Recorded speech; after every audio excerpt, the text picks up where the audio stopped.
dalam bahasa Sanskerta dan menggunakan.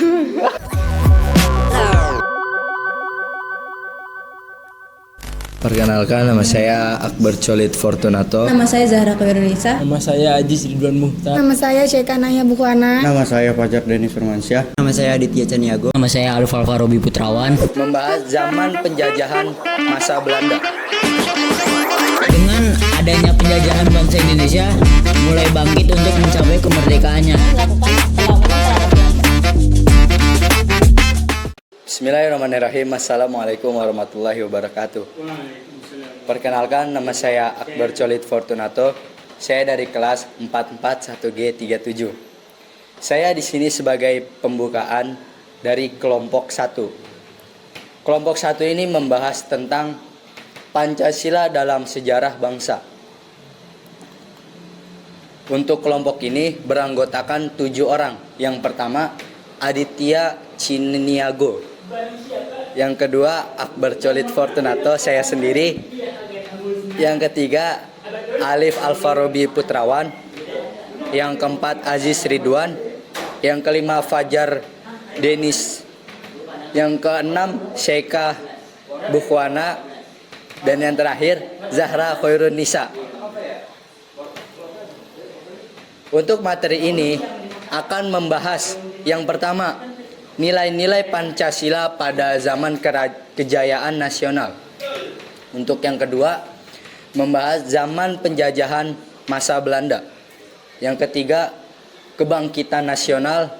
Yang keempat, zaman penjajahan Jepang. Yang kelima, proklamasi kemerdekaan dan sidang PPKI. Dan yang terakhir, setelah proklamasi kemerdekaan Indonesia. Yang pertama, saya akan membahas nilai-nilai Pancasila pada zaman kejayaan nasional. Untuk pertama, zaman Kerajaan Kutai. Kerajaan Kutai merupakan kerajaan Hindu tertua yang ada di Indonesia. Hal itu dibuktikan dengan penemuan 7 prasasti yang ditulis dalam bahasa Sanskerta dan menggunakan huruf Pallawa. Di atas tugu bernama Yupa. Kerajaan Kutai terletak di Kalimantan Timur. Oke, next. Yang kedua, zaman Kerajaan Sriwijaya. Kerajaan Sriwijaya berdiri pada abad ke-7 di bawah kekuasaan Wangsa Sailendra. Kerajaan ini dikenal sebagai kerajaan maritim terbesar di Nusantara yang terletak di tepi Musi Palembang, tepi sungai Palembang. Yang ketiga, zaman Kerajaan Majapahit. Nilai-nilai Pancasila yang terkandung dalam Kerajaan Majapahit antara lain ketuhanan atau sila pertama, terbukti adanya agama Hindu dan Buddha yang hidup berdampingan. Nilai persatuan atau sila ketiga terwujud dengan adanya kebutuhan kerajaan dan Bhinneka Tunggal Ika. Sekian presentasi dari saya. Untuk selanjutnya akan dilanjutkan oleh saudara Zahra Koirunisa. Baik, perkenalkan, nama saya Zahra Koirunisa. Di sini saya akan melanjutkan presentasi dari saudara Akbar Cholit Fortunato. Saya di sini akan menjelaskan materi kedua, yaitu zaman penjajahan Belanda. Oke, zaman penjajahan Belanda. Pada abad ke-16, wilayah Belanda berada di bawah kekuasaan Spanyol. Namun, revolusi Belanda sejak tahun 1560-an mendorong Belanda mempunyai jalur perdagangan sendiri. Belanda mulai melancarkan ekspedisinya untuk mencari kepulauan rempah-rempah. Akhirnya, Belanda tiba di Kepulauan Rempah-Rempah Maluku pada Maret 1599. Setelah cukup lama dijajah, akhirnya rakyat Indonesia melakukan pemberontakan dengan melakukan perlawanan terhadap Belanda. Di seluruh Nusantara, nilai Pancasila yang terkandung pada zaman ini tampak pada kegigihan bangsa Indonesia dalam menghadapi kekuasaan penjajah dengan semangat kebangsaan mereka meskipun masih bersifat kedaerahan. Sekian presentasi saya, akan dilanjutkan oleh saudara Aziz. Perkenalkan, nama saya Aziz Ridwan Mukhtar. Saya akan melanjutkan presentasi dari saudari Zahra. Saya akan mempresentasikan kebangkitan nasional. Kebangkitan nasional pada masa ini banyak berdiri gerakan-gerakan nasional untuk mewujudkan satu bangsa yang memiliki kehormatan akan kemerdekaan dengan kekuatannya sendiri. Salah satunya pada tanggal 28 Oktober tahun 1928 lahirlah Sumpah Pemuda sebagai pergerakan kebangkitan nasional yang menyatakan satu bahasa, yaitu bangsa, serta satu tanah air, yaitu Indonesia. Dengan demikian, nilai Pancasila yang terkandung adalah rasa persatuan yang sangat tinggi untuk menjadikan rakyat Indonesia menjadi negara yang merdeka. Dengan adanya kemerdekaan, diharapkan masyarakat dapat mencapai Pancasila sila kelima, yaitu kesejahteraan sosial bagi seluruh rakyat Indonesia. Sila keempat juga terkandung di dalam peristiwa kebangkitan nasional ini, karena dalam membuat suatu organisasi diperlukan adanya musyawarah dan kesepakatan bersama. Oke, terima kasih. Dan presentasi selanjutnya akan dilanjutkan oleh saudara Nahya. Saya Syekha Naya Buana. Saya akan menjelaskan presentasi dari saudara Aziz. Zaman penjajahan Jepang.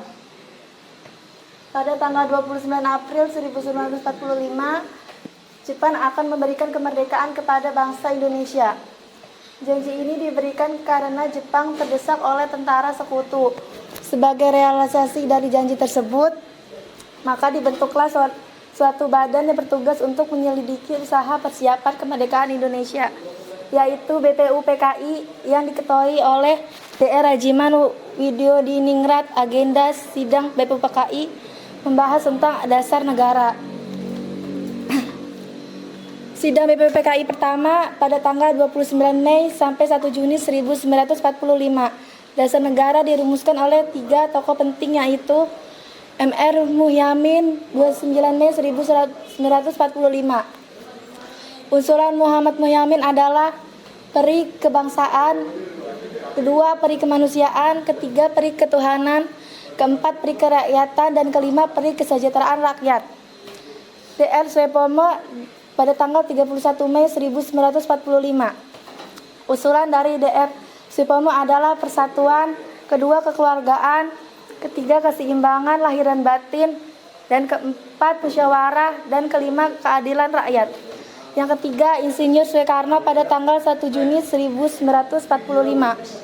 Soekarno menyampaikan 5 prinsip rumusnya, yaitu pertama nasionalisme atau kebangsaan Indonesia, yang kedua internasional atau peri kemanusiaan, yang ketiga mufakat atau demokrasi, keempat kesejahteraan sosial, dan kelima ketuhanan yang Maha Esa. Sekian presentasi dari saya.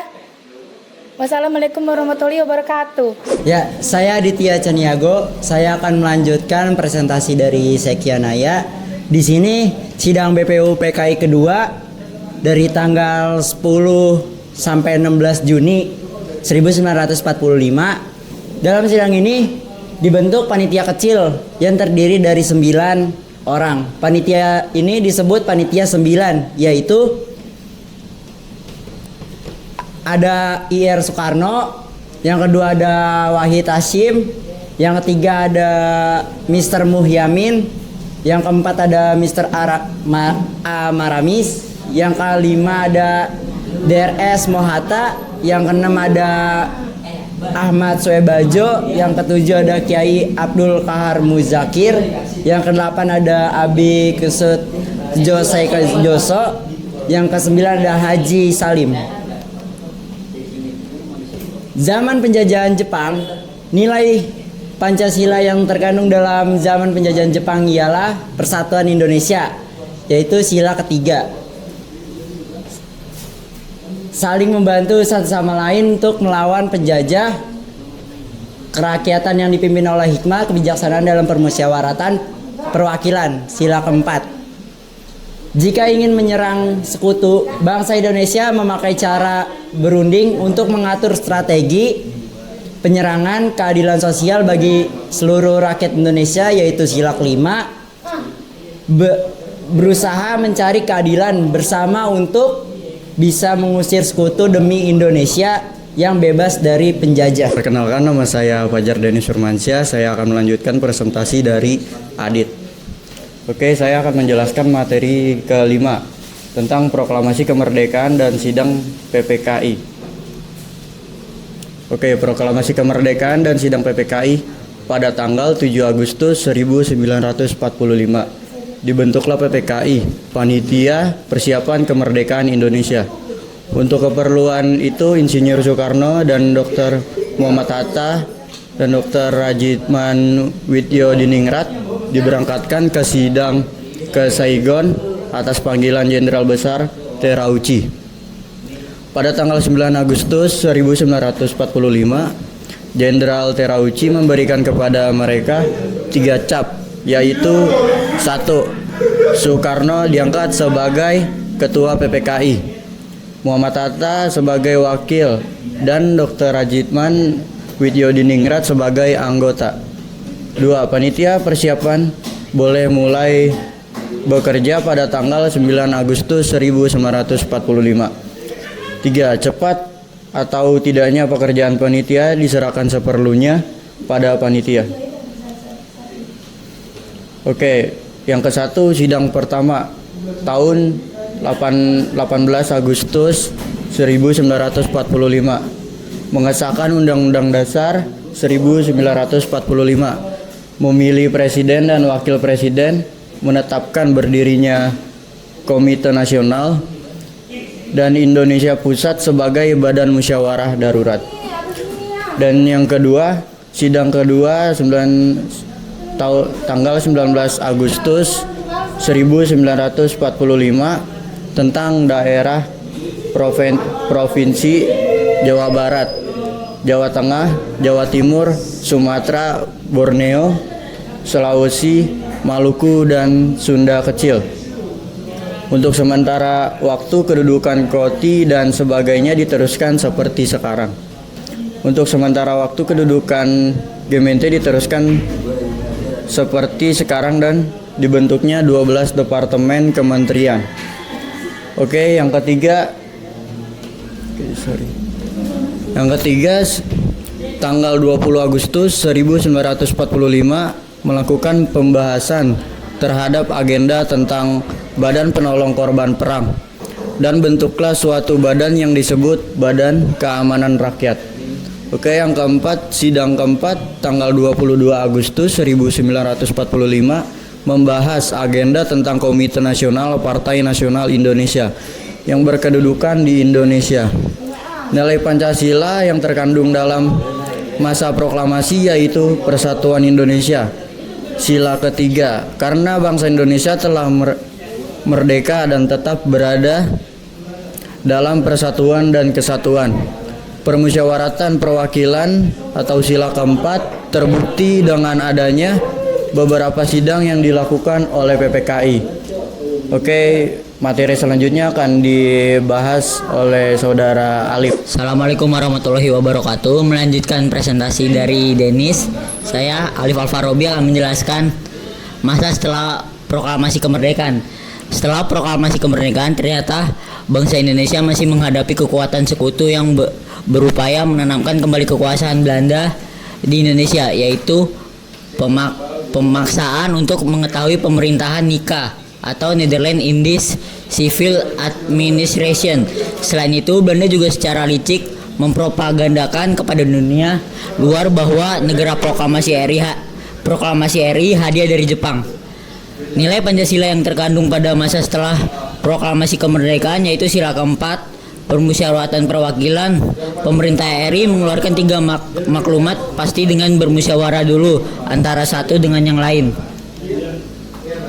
Kesimpulan, nilai-nilai luhur Pancasila sudah ada sejak zaman Kerajaan Kutai, Sriwijaya dan Majapahit. Kehidupan di kerajaan telah mengamalkan nilai-nilai Pancasila. Nilai-nilai luhur Pancasila tetap ada meski Indonesia dijajah oleh Belanda dan Jepang. Dengan adanya penjajahan bangsa Indonesia, mulai bangkit untuk mencapai kemerdekaannya. Diawali dengan berdirinya Budi Utomo hingga akhirnya bangsa Indonesia mencapai kemerdekaan. Pada akhirnya Pancasila berlaku hingga sekarang seperti yang tercantum dalam UUD 1945.